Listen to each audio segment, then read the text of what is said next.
Alrighty guys, we're back with another episode of Ballarat Turf Talks. This week we're joined by Tom from Carberry Racing. Thanks for doing this, Tom. Well, we're just wanting to know, you were born into racing with several family members, previously jockeys, and you followed that path too. Can you just tell us a bit of the upbringing into the sport and sort of how you become into obviously training horses as well? Yeah, the family is involved in racing, and my dad was a champion jockey and he became a trainer himself, and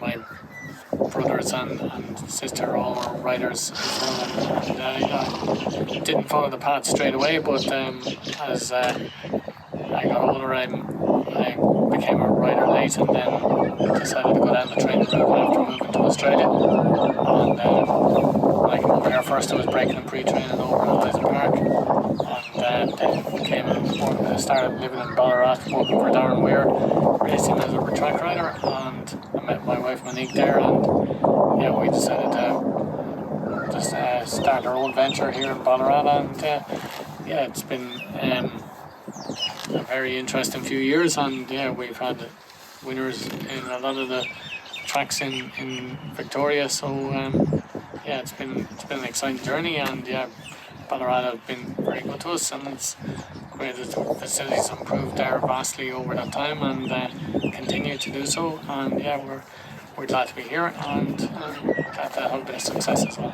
Yeah, and obviously with several training facilities available across the Ballarat Turf Club, which tracks do you typically use, and how do you help get your best out of your horses? The tracks have a great variety of sort of ways that horses can be trained. So the hill track's probably the most popular, and is quite good for getting the horses to open their lungs and use their muscles, and really do help them get that extra edge in fitness. And because you sort of go away from the stables to the hill track, you have a good period there where you can warm your horse up before you actually use the track, and then obviously the return journey is equally a nice distance away from the stable, so you can cool your horse down sufficiently. Then by the time you get back to unsaddle and wash them down, they're basically cooled down already. So it's useful in that way. And then obviously the sand tracks are different as well in their own sort of way. The A sand, the B sand, they're good for developing a good solid fitness base, and then you can go a bit quicker if you like, but it's testing, but a lot of the trainers seem to use them well, and they're probably the busiest tracks in the early morning. The poly track is a race course, so it's great to be able to exercise your horses on a race course. We probably don't use it that often, but it's good for jump outs, and it's a nice open track, so it's good for the younger horses to see that sort of facility in training, and it's great. And the swim pools are there too, they're great in hot weather when horses need it, fancy a dip, and it's also a good extra edge for a horse that's in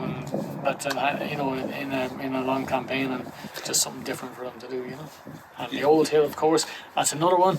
It's another adventure for the horses. They go off on a different track, and they do it.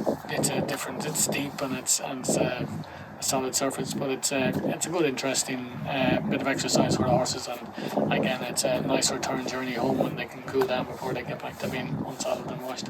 Yeah, nice. And last year you secured your first Group 1 win with Strictly Business. At what point did you realise you had a genuine Oaks contender on your hands? We always felt that she'd have a lot of ability, and whether she stepped up to that sort of grade, we weren't sure, and we just wanted to give her every chance to get there, and it just worked out that 3 races came up in short succession, including the Oaks, and for it all to come together and work that she actually won was great. But she's always been a lovely horse, and she seems to have come out nicely since then, and it's a very exciting time to be there with her. Yeah, nice. And obviously talk us through the emotion and how you sort of felt winning that race. It was sort of a bit surreal, but you just hope everything works in your favour, and it was just, as I said, surreal that she actually was so dominant in the end. But yeah, it's exciting times, and yeah, she's fit and ready to go again. So hope for more miracles. Yeah. So what preparation do you have for Strictly Business in place for over the autumn period? Yeah, she's probably going to jump out next month in February and look towards racing in Caulfield middle end of March, and yeah, we're aiming towards the Adelaide Oaks Derby sort of races, and yeah, they'd be the main aim, and that would be sort of the target. So hopefully we can salute there.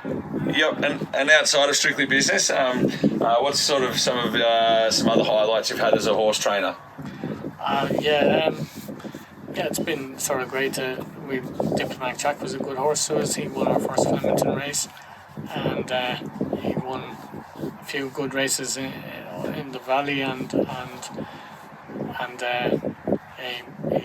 he's a good representative for the stable. Scuderia was a great 9.55 horse. She won 3 in a row at the Valley, so that was great as well. And yeah, we're always looking forward for the next one, I suppose. And she was the courtesy as sister of the Strictly Business. She trialled during the week and looks like a very promising horse.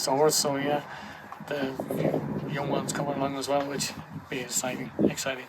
Yeah, and obviously being a trainer, a few people sort of go at sort of certain ways and have sort of different ideas.